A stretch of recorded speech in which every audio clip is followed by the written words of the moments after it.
the 13 attributes. In this portion, in the Torah, there is what we call, and we're reading it in every holidays, it says the 13 attributes of the Creator, the attributes of mercy of the Creator. And what does the 13 represent? 13 represent one above the 12.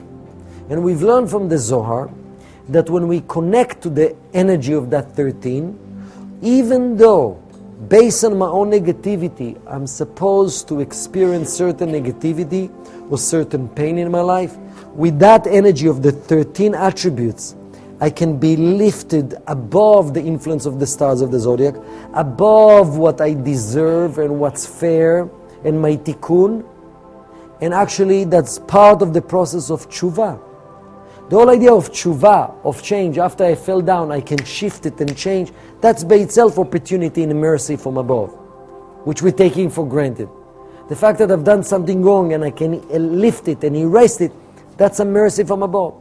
But the only way I have a chance to really shift my negative ways, if I'm surrounded with that attributes, mercy that exists in this world. What is the 13 attribute?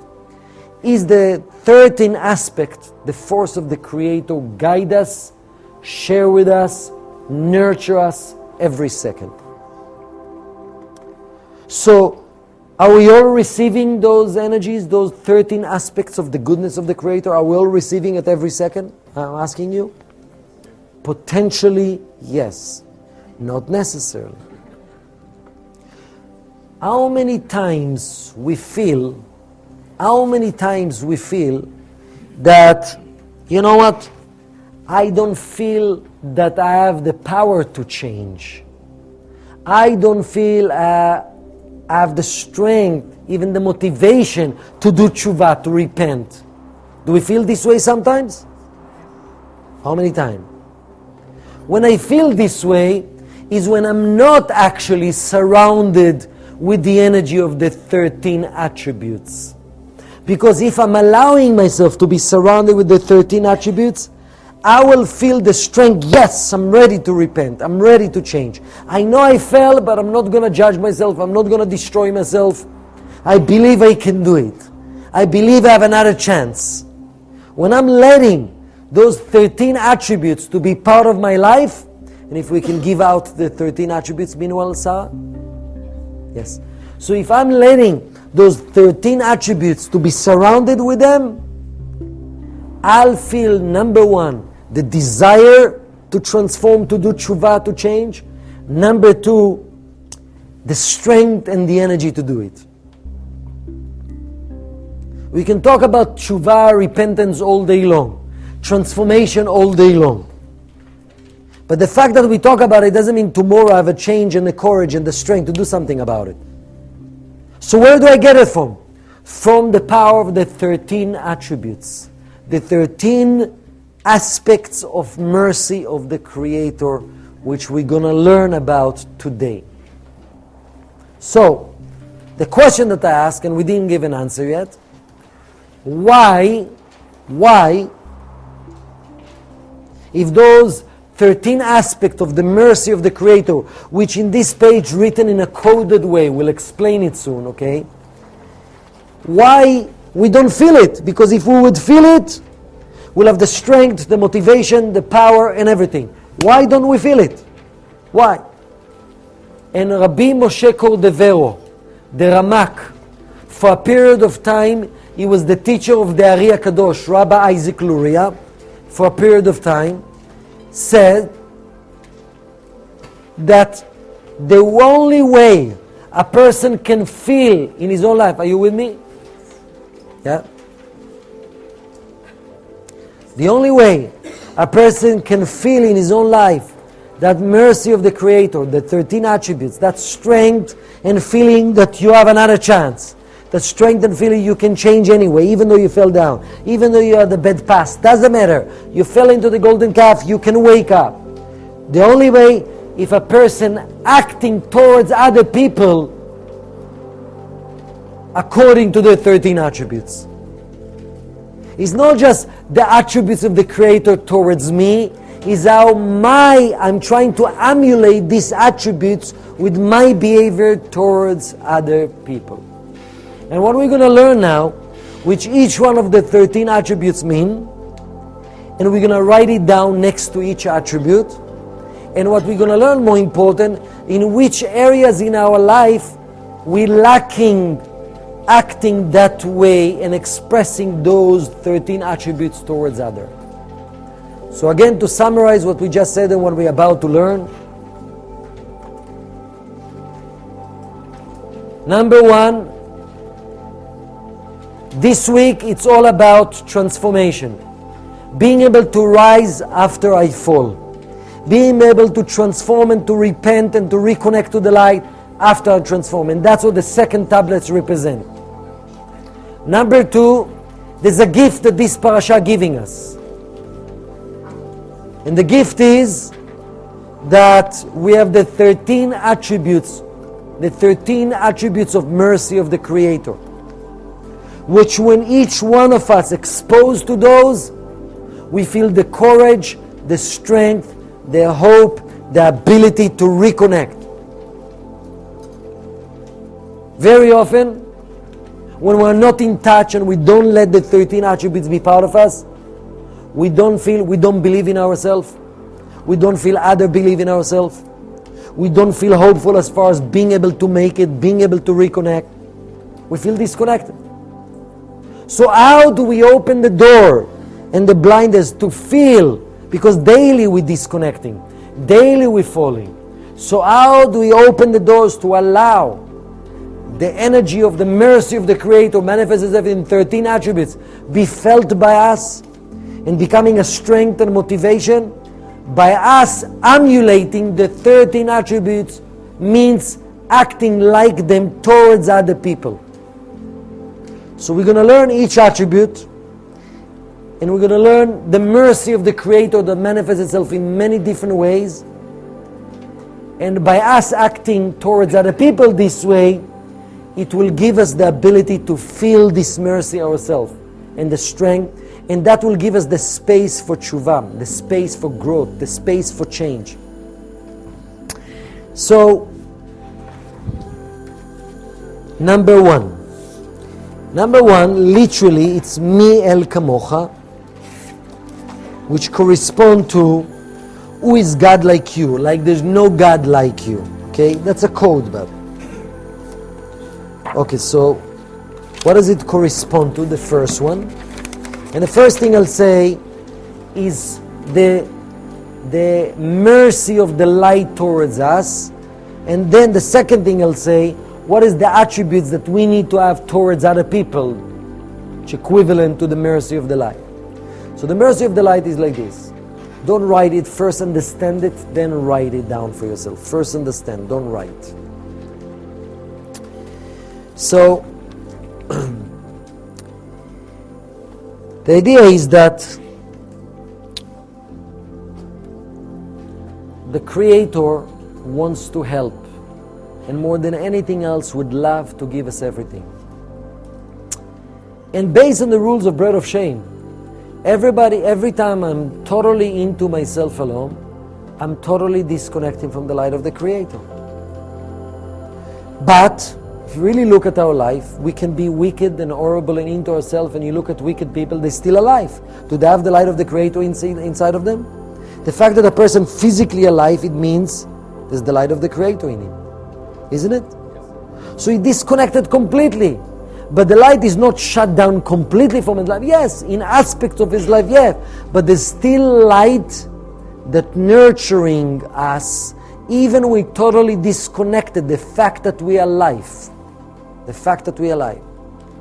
And the first attributes is the mercy that even though I'm totally disconnected and totally into myself, is still giving us and waiting for us to change. Giving us life force. Allowing us still to be alive, allowing us still to exist, and waiting for us to change. What does it mean when it comes to our attributes toward other people? It means one of the things is patience and tolerance with others that are totally disconnected. So the same way the Creator is still feeding us when it comes to us towards other people, I still need to leave some connection with other people and allow them, not with everyone, but as many people in our life that we should and we could, because this week is about mercy, it's not about tough love. It's about how to open the door for tshuva, how to open the door to be merciful. So the first mercy is giving a chance to another person, keeping the connection, and having the patience and the perseverance to let them reconnect. And without mentioning name, I remember in one of the weddings that happened about 10 years ago in the center, somebody is very dear to the Rav. The Rav said, I was praying for it for 17 years. Meaning one of the person that got married went totally, that close to the Rav, went totally off path completely and disconnected in all the spiritual path. And then overnight, after 17 years, took a month for that person to reconnect and to find the soulmate and to get married. It took a month, okay? Without getting to the details and the names, but the Rav said, I was praying every day for 17 years. So the idea of connecting and patience and allowing that space, that's attribute number one. The attribute number two, so those of you know, the main thing to write down is what it relates to us towards other. That's the main thing we should write down. Second attribute, noseh avon. Noseh avon literally means forgiving inequity, negativity, yes? What does it really mean in a deeper level? According to Rabbi Moshe Cordovero, the Kabbalist, he's saying that every time, now it's between the Creator and us, we first explain. Every time we short circuit, what are we doing? We're creating a demon, a negative force. Every time we short circuit, we're creating a negative spirit, negative entity that actually is taking all the energy that we channel towards the negativity, taking it all. And as a result, he has a power to hurt us and to harm us. And if the light would leave us alone, let us try surround ourselves with all these negative entities that we created. Those negative entities will choke us and will die. What happened? Since the Creator wants to give us a chance, mercy is beyond the rules of bread of shame. In spite of bread of shame, He's giving us extra chance. He's actually telling those negative entities, listen, part of the light that person, gave you, which it means part of the soul that person gave you to own his soul, give it back to the person. I'll give you some light. I'm going to lend you some light until hopefully they'll change. Because if we're going to let those negative entities that we created be wild, they'll own our soul and will disconnect us from life, include death. So basically, the light is nurturing those negative entities that He Himself created, that's the purpose for the test, in order to allow the space and the time for people to shift, to change, or the second thing Ramak saying, or to allow them to go through some pain, and unfortunately pain cleanses and retrieve back the light and release these negative entities. Because if it will not happen, if will not be patience, if will not be the concept of time, those negative entities will cut us off from life and will totally control our soul completely. So what does it mean when it comes to us? What does it mean to come to us? Basically, the Creator, in a way, if we look at the Creator as an entity, if we would be the Creator is allowing Himself, aspect of Him to be in pain, aspect of Him to be given to the negativity. So when it comes to us, in Hebrew, tolerance or patience, savlanut or sovlanut is the same letters, and both of them come from the same word sevel also, pain. So tolerance, patience, and pain is the same root. Tolerance, patience, and pain. Because real tolerance and real patience is willing to handle the pain of the other person not changing. Willing to go through the pain of the other person not changing. Willing to accept pain and to go through it when the other person is not changing yet. Why we don't have patience? Because I cannot handle the pain of the other person already changed already. So that's the second thing, is be willing to go through pain. And until the other person will change or will wake up, or sometimes will have to undergo through some pain, which I'm not wishing them. That's the second attribute. The third attribute is over al pesha. Literally means passes by the transgression. What does it mean? It means that the Creator is actually in many incidents washing away our negativity without us doing much for it. Can you give me examples when the Creator is actually with His infinite mercy washing away our negativity? Can you give example? Excuse me? Shabbat is an aspect of it. Mikveh. What else? Yom Kippur or Purim. You know, we have such opportunities that of course we need to use technology. But it's a window of opportunities. The light is so present that we're doing a little bit, we can be exposed ourselves that the light can wash our negativity completely. Of course we have to have the consciousness and the awareness, but we have gift. It's a gift, the light washing our negativity. In a way the light does the job for us. Of course I need to be ready, I need to want it, but the light does the job for us. Very often, think about moments in our life that some people I help them and I help them and I help them, and in some point I say, you know what, why should I do the tikkun for them?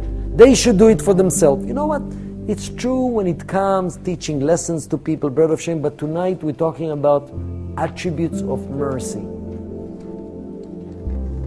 So the idea is, stop calculating the tikkun of the other person. Sometimes I do need to do the tikkun for someone else. Every Kabbalist, every tzaddik, working to cleanse other people. What about bread of shame? You know, if I'll ask too much, what about bread of shame? The light will ask me, what about your bread of shame? So sometimes, I'm in a position, I do need to do the work for someone else until they'll wake up. Every Kabbalist after midnight, all the blessings, all the connections, is to cleanse the pain from all mankind. Without asking the question, why do I need to do it? It's my responsibility right now. So the third thing corresponds to the attribute is do it for someone else, even though it doesn't seem like he deserves it now. He should do the work himself. We got the third attribute? The fourth one, and it's important that you're clear about it because soon we'll need to do internal work about those. The fourth one, לשארית נחלתו, of the remnant of his heritage. Now, נחלתו read means part of me, part of me. And the fourth one corresponds to the light is treating us like we are part of the light. And it's the whole idea of mutual responsibility. And practically it's the attributes of feeling the pain of others and feeling the sadness, feeling the pain and the sadness of others, and feeling the happiness and the joy of others. And when a person falling, feeling their pain. When a person rising, feeling their joy. It's another attributes, the mercy attributes of the Creator. The fifth one, lo ichzik la'ad apo, was not maintain his wrath forever. Anger, refer to anger. The whole idea of course, when somebody that we are close to doing something bad or disturbing, we will be upset and angry initially, and it's a natural and natural emotion that shows that we care and we connected. If nothing bothers us, something is wrong. But the problem about it is holding on to anger at someone, towards someone. And when I'm angry at someone, I don't create space for them to change. Even though I don't say nothing, but the fact that in my own consciousness I still holding anger towards them, I don't give space for them to change. Think yourself. If you know certain things you have to change. But the person that's communicating, the person that is really close to you, is really angry at you and not forgiving to you about what you've done to them. Does it help you to change from within? Maybe you want to please them, but it's not real change. So the Creator, initially, of course, we cause judgment. We cause energy of anger in the cosmos, which causing ourselves to feel bad about ourselves initially. But right afterwards, the Creator, part of the 13 attributes, is giving us the space to forget about it and to feel you have a chance. I'm not angry anymore. If we allow that energy to come, we'll feel that attributes of the Creator. He's giving us a chance as we just started. So for us it means not to hold on to anger towards other people.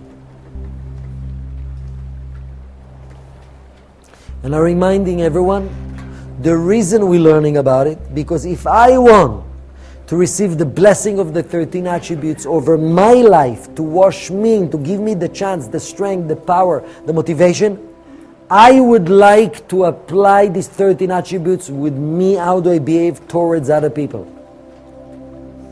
So the next one, כי חפץ חסד הוא.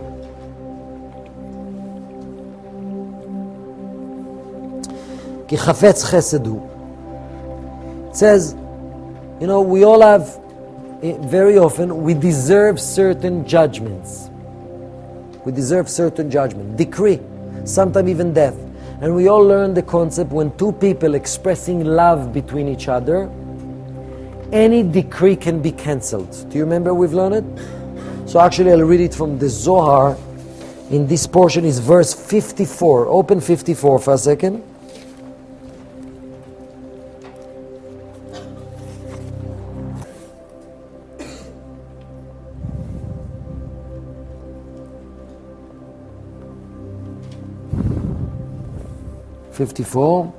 דאמר רבי אבא, כל אילן חבריה דלא רחמין אילין לאילין הסתלקו מעלמה עד למתה זמניו, כל חבריה ביומו דרבי שמעון רחמו נפשה ורוחה אהבה ביניו, ובגין כך בתרה דרבי שמעון בדליה אהבה, דאבה אמר רבי שמעון, כל חבריה דלא רחמין אילן לאילין גרמין דלא ליח באורך מישר. So it says, and I'll just translate from the Hebrew directly here, that Rabbi Abba said, all the friends that do not love each other, leaving the world before their time.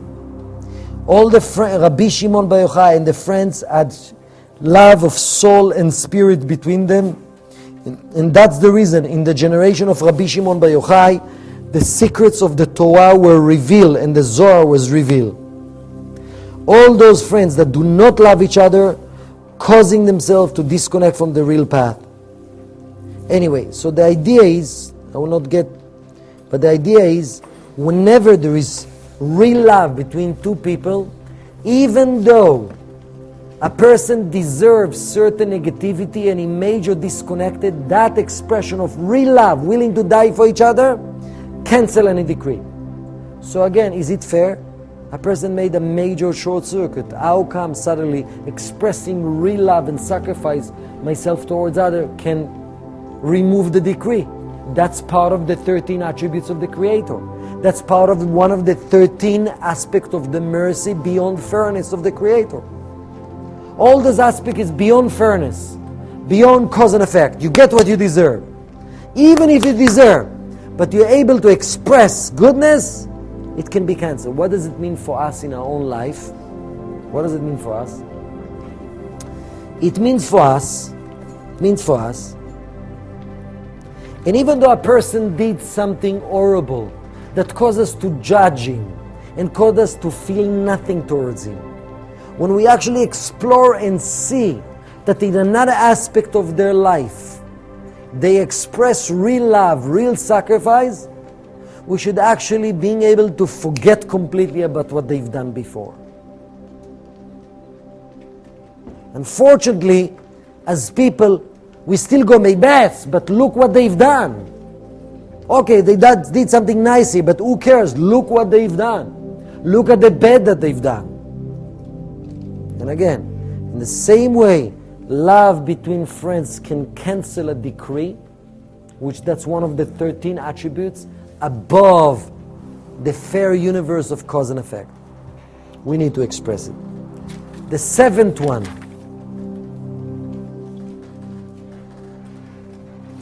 Yashuv Yerachamenu. In English, He will again have compassion upon us. It's correspond to tshuva. According to the Zohar, based on what you've learned, when you have a person that all their life were pretty connected, the little ups and downs are pretty connected, righteous, comparing to a person that fell all the way to the bottom and then rose back into the light. According to the Zohar, what's more elevated consciousness? A person who always continue, a person who fell and rose? A person fell. There's a saying in Hebrew, במקום שבעלי תשובה עומדים, צדיקים גמורים אינם עומדים. In a place that people that repent, that transform standing, even complete righteous do not stand. It means what?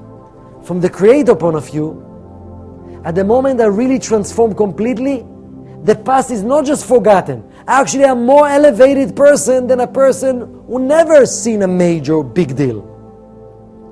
From our point of view, when we see somebody who fell and then they changed, we still remember their past.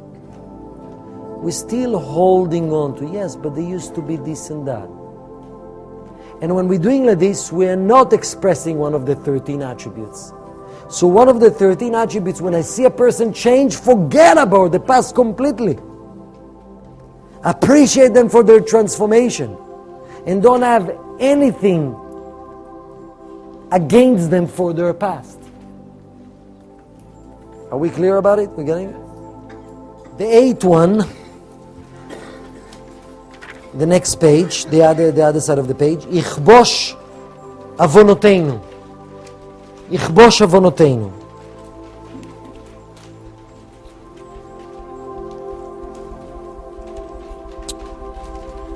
You know, the Creator, with His 13 attributes, with its force of mercy, when we so down and below and disconnected, somehow His mercy is to remember our good from the past. Even though the recent thing is horrible, but somehow to hold on to the merit of the good that we did in the past, which keeping us alive, that keeping us connected, that those merits, those angels still there to help us, searching for the good. When somebody did something horrible around us, is it the natural tendency to search for the good? What they've done, actually I want to remember the good that they've done. That's a merit. Unfortunately, so easy for us to wash away the bad, the good, and just what I've experienced now. We are so ruled and bounded by the rules of time and space. So we're judging based on the recent feelings and the recent energy.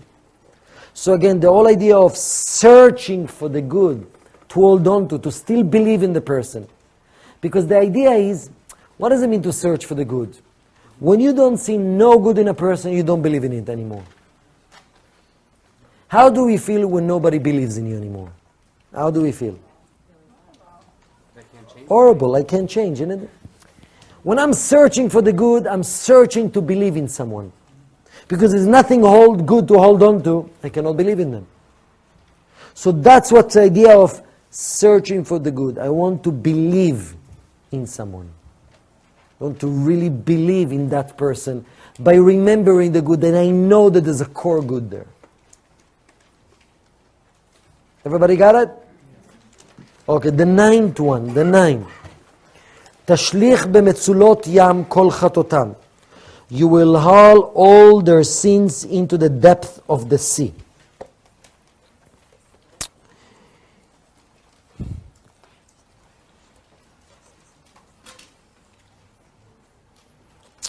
So again, it's similar.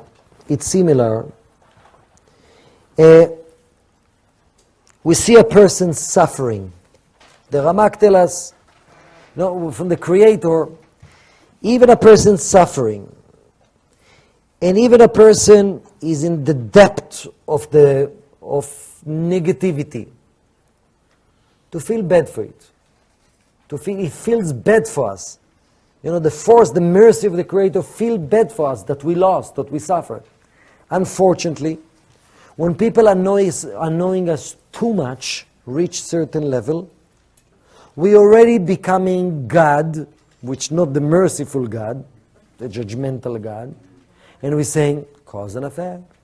It happened to them because they did 1, 2, 3, 4, you see, that's how it happened. And we're not necessarily talking about evil people out there. We're talking about our own surrounding even. The people in our tikkun. We don't have to reach far out. So again, the idea of not to fall into, they deserve it, cause and effect. If I want the universe to be forgiving towards me and to feel my pain, it's not just another number, cause and effect, too bad. That should be my consciousness. It's worse, sometimes we're wishing a person to have cause and effect. I wish them to feel the consequence. Okay, nobody sees, but eventually they're going to get their share. So, that's 9. 10. 10 is Titen emet Yaakov. You will keep faith with Jacob. Faith, actually truth, correspond to, very often we've been put in a position that we are judge. We have to be a judge. A person did something wrong, did something right. I need to come from place of, I have to make a judgment. And sometimes I have to punish. And sometimes I have to, but it has to come with totally place of mercy and feeling the pain. Very often, being a judge is a place of power.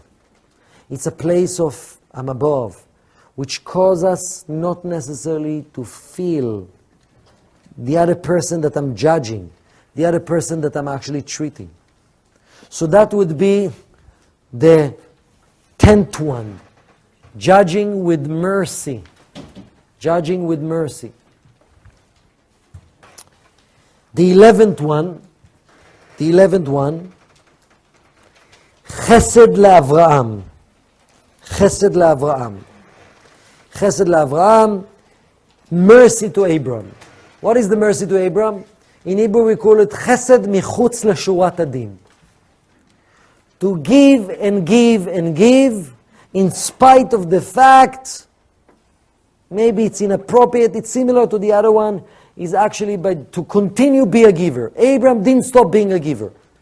Didn't do calculation. Good, bad, didn't stop being a giver. So again, when I would like to immerse myself with this energy of mercy and to open myself with the energy of mercy, less calculation. Less calculation. The 12th one, Asher nishbata la'avotenu, as you promise an oath to our fathers, that, sometimes you look at a person, you see nothing good in them. Nothing. But you look at their parents or grandparents, you see something was special there. And because of the merit of the parents, this aspect of has to be some good. Because we know, beside reincarnation, even physical descendants, or blood connection, this aspect of the soul is there as well. So especially when you want to search for the good, you know what? For their parents, I believe in some good. Or grandparents, or great-grandparents. That's how the light looking at us at time. That's how the light looking at us. He did a mistake, he's horrible right now, but his father was so nice, Let's give for the merit, because think about it, every action that we do, we're creating protection for our own kids. And for our own parents, actually. The 13th one. Mimei Kedem, from the days of old. Mimei Kedem is the Creator. Always remember that originally, we're all pure soul. And nothing can take it away. Doesn't matter our klipot, doesn't matter how much filter around us, nothing can take it away. And that's another consciousness we need to have. When we look at someone that we see nothing, deep inside, the soul is pure. All the negativity that we see outside, it's not the essence. It's the cover. Now, what do we do with this list? The idea is like this. How many of us like to feel judged by ourselves and feeling that I don't have the strength to change myself and to grow back and to shift my life after all the mistakes that I've done? How many of us like this feeling? None of us. Where does it come from? It's come because we don't feel the 13 attributes in our life. Why I don't feel the 13 attributes in my life? Because I'm not acting like them towards others. So to feel that others believing in me, the light believing in me, the universe believing in me, everything is possible. I can rise up. I can elevate. I can shift. I need to feel the 13 attributes. And I need to look within me. What am I not applying? What aspects of the attributes, if not all of them, I'm not applying towards others? And what I would like each one of you to do, I'll give you some time. It will be a longer class than usual, a little bit more. I would like each one of you to go over each one of them and to write next to them, you know what? I'm not acting like this towards my husband, Joe, mother-in-law, person from the past that maybe died already. Just look at each one of them and realize where in my life I am not acting accordingly to the 13 attributes. Okay? So I'm going to give you 4 minutes to do it. This week,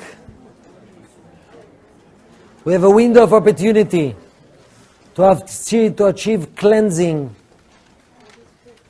and to be able to repair and erase and eliminate garbage from the past, disconnect from the past and the present. And very often the whole idea why we do not forgive ourselves, it's all starting because we don't actually apply the 13 attributes towards other people. Because if we will, we'll have the strength from within to forgive ourselves and to let them go. So this is the power of this week. Last thing is, we're taking for granted the mercy of the universe. We're taking for granted all the blessings that we have. Because the universe is merciful. We always get much more than what we deserve. Always. And the last thing, before I let Miriam and our beautiful girls to share with us. Okay? And boys, I'm sorry. And boys. So, it's actually, I'll say, again, As you know, the discount for Passover is over. Nevertheless, people can still join. And again, sometimes we're taking for granted life and opportunities that we have in the center to connect and to use tools that will transform our life. But whenever, again, when the opportunity is here, let's not take things for granted and chase the opportunity. So here I would like to invite Miriam. Thank you very much, everyone.